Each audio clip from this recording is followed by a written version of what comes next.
There are many ways to have iterations of Shakespeare in film, in opera, in musicals. I think opera is one of the best, and especially for certain of the plays, like Othello, like Romeo and Juliet. They just are so heightened, and you can really, really go for the scale of his expression, of Shakespeare's expression in the music. It's traditionally a early Renaissance setting in Verona, Italy. Very tall, imposing Italian structure with a composite of walls and windows, high walls and windows, so you get a sense of crowds. It's a mixture of being like in an Italian piazza, so that you can feel the social nature of the story and the quality of a balcony. It's one of those shows where you have different versions of what that's going to be. They do need to come down and sing next to each other, but a balcony is fairly required.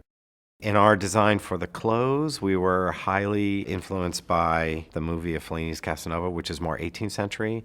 I wanted the party in the beginning to feel more decadent and a little bit more layered in that way, so that the clothing is pretty extreme in terms of decadence and richness and wealth. Damrau is probably the single most talented person I've ever worked with. She is physically so gifted. She sings better than anyone else. Her acting is extraordinary. Her intelligence is at the highest level. It was very exciting, the idea of being able to do Juliet with her.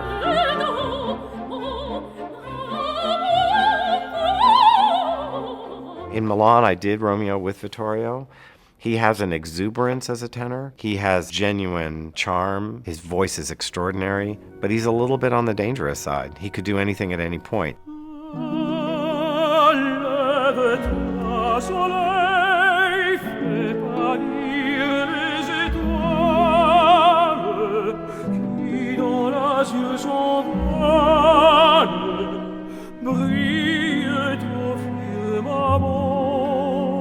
And when you have the kind of passions and exuberance that goes into this couple who can't seem to stay away from each other, you need this sense of danger, this sense of taking risks that the culture is not really prepared for, that they would do anything. And that becomes a kind of revolutionary gesture in the piece.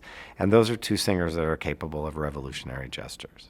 What makes a great opera is the weird combination of a heightened emotional expression, a great singer, and a composer who can like push it off the charts somehow, where all of that comes together and you forget you're sitting in a theater, but you're hearing this exposed, overwhelming emotional thought at the biggest possible scale you can with the highest level of skill. And then you're like, holy Moses, now I understand why I'm sitting here.